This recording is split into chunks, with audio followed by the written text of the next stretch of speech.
Doctor साहब, unconditional apology पे तो खैर बात शायद उस्मानी साहब ने कर दी कि वो कर भी दें तो बड़ा मुश्किल लग रहा है कि उसको एक्सेप्ट किया जाए। और उससे पहले हमारे सामने एग्जांपल्स हैं, क्योंकि इंसाफ का तराजू दो तो नहीं हो सकते। निहाल हाशमी भी एक इंडिविजुअल है, इमरान खान साहब भी एक इंडिविजुअल है कानून के मुकाबले में, हालांकि इम्पैक्ट वाइज तो कोई मुकाबला नहीं दोनों का।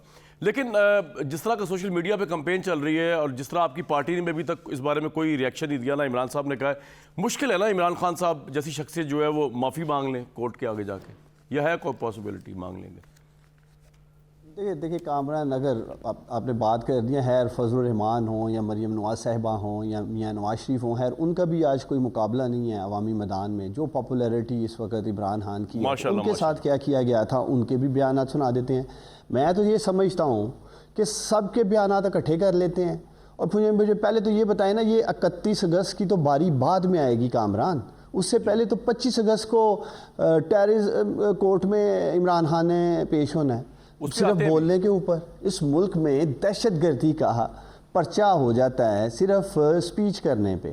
तो मैं ये पूछता हूँ, जो माजी की स्पीचें हैं, जो जज अरशद मलिक की तहज़ीक की गई वीडियो, वो तमाम मामला तो ललकारा गया, वहाँ दहशतगर्दी के पर्चे कहाँ थे? वहाँ कंटेम्प्ट ऑफ कोर्ट का भाई एक बात बताएं, उसके बाद जो राना सनौला के बयान है, सुन लें जरा।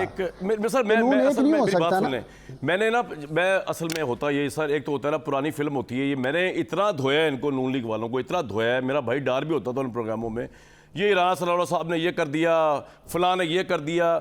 मैं ये कह रहा हूँ कि देखे, आप अच्छी मशले राह अपनाएं ना, आप अपना डिफेंस राना सनौला साहब या नून लीग से क्यों देके अपने आप को फिर उनके बराबर करेंगे, फिर आप माइंड करेंगे। मैं अपनी असल बात पे भी आ रहा हूं, मैं दो तीन रख देता हूं, मैं आपसी बात हो रही है, मेरी बात तो सुन लें साहब। नहीं, दोबारा अपॉलॉजी के साथ एक और बात सुन लें।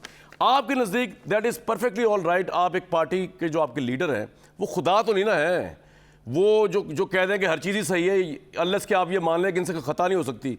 आपको लगता है इन योर ओन कैपेसिटी, डार मेरा भाई एक बाशऊर आदमी है, वर्कर है पार्टी का, कि जो उन्होंने थ्रेट किया है कि हम एक्शन लेंगे और शर्म आनी चाहिए, दिलिया वो कह रहे हैं, ये ठीक है आपके ख्याल में? बिल्कुल सही टोन थी।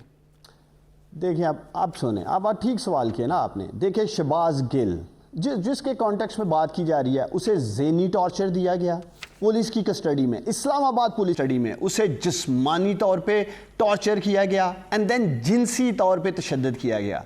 उसके बावजूद 2 दिन जब उसे रखते हैं रिमांड पे और दोबारा रिमांड दे दिया जाता है, जबकि वो अदालत में ये सारी चीज़ें चीख चीख के कह रहा है, तो ये फिर बताएं, अदारों का एहतराम अपनी जगह ठीक है, मैं एग्री हूं इस बात पे, तो कौन फिर आवाज उठाएगा? ऐसे हालात कौन पैदा कर रहा है? इमरान खान ने बात क्या की थी? इमरान खान ने सुप्रीम जुडिशियल काउंसिल में जाने की बात गालियां तो ना दें जजेस को, आप थ्रेट तो ना करें जजेस को, उससे कौन सी शहबाज गिल की जो है वो मददगारियां वो हो रही है, अपना तिबारदारी हो रही है इस तरीके से? सर देखो ये कामरान, ये तो आपकी इंटरप्रिटेशन है ना। अगर इमरान खान आईजी पुलिस, ये कोर्ट की इंटरप्रिटेशन है, वो कोर्ट डिसअपॉइंट हुई है कि मुल्क का वजीर आजम इस तरह की लैंग्वेज यूज कर रहा है अदलिया के खिलाफ, अदलिया को बदनाम, ये कोर्ट कह रही है सर, मैं नहीं कह रहा। मैं कोर्ट पे भी आ रहा हूं, मैं कोर्ट पे भी आ रहा हूं, पहले कोर्ट में आराम से आइएगा भाईजान, पता चला आपने पाबंदी लगी हो। बोले इमरान, देखें यार, इमरान खान ने सुप्रीम जुडिशियल काउंसिल में रेफरेंस दायर करने की बात की है कि हम कानूनी रास्ता अख्तियार करेंगे, हम कानूनी चाराजोई करेंगे। इसके ऊपर भी दहशतगर्दी का पर्चा हो जाता है।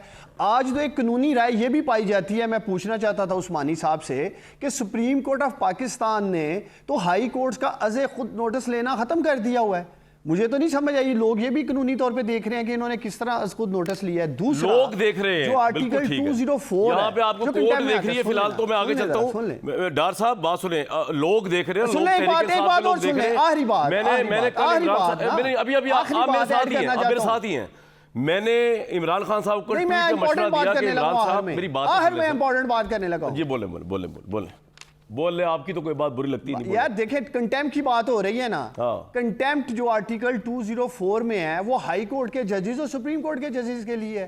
अगर एडिशनल सेशन जज की तौहीन हुई भी है तो वो तो उस आर्टिकल में फॉल ही नहीं करती है कंटेम्प्ट। तो है ये तो जब बहस होगी वहां देख लिया जाएगा। एडिशनल सेशन जज को आपने क्या समझा हुआ यार? इमरान खान को घेरने की कोशिश की जा रही है यार। मेरी बात सुने, आपने तो कैटेगराइज कर दिया, मैं आपको कोर्ट का ऑर्डर पढ़ के सुना दूं, सुन ले जरा। The delivery of such remarks from the leader of a big political party which tends to obstruct administration of justice and erode public confidence as well as ability of the judicial process to dispense justice without fear and favor inevitably prejudice the rights and liberties of citizens enforced through a court system functioning as an unbiased arbiter of the law. Then the content of the speech appears to be aimed at interfering with and prejudicing the proceedings sub judice before the district judiciary. आप समझें या ना समझें, वो ये कह रहे हैं कि ये जो सारा कुछ हुआ है ये जुडिशरी के खिलाफ हुआ है। आप समझे या ना समझे, डार साहब वो समझते हैं एडिशनल सेशन जज उतनी रिस्पेक्टेबल है जितना सुप्रीम कोर्ट या लाहौर हाई कोर्ट या इस्लामाबाद हाई कोर्ट को जज है। आप इसी खाम ख्याली में रहिएगा कि जनाब हमने छोटे जज में तड़ी लाई सी। यार छोटे जज को भी अगर आप समझ के लगाइए तो आपने कुछ छोटा समझा है पहली बात तो फिर आपने कहा वो छोटा है तो आपने उसको धमकी लगा दी। यार आप इतने बड़ी होगी आपकी पार्टी यार, इतने बड़े लीडर हो गए, कुछ तो यार लिहाज करें ना यार, कुछ तो लिहाज करें कि फेम दिमाग में चली गई डार साहब। ये उतरती जज चढ़ती है उतरी उतरती है नीचे, अब तो पहुंच गए ना ऊपर, आप अब नीचे ही आना है, अब इससे ऊपर कहाँ जाना है।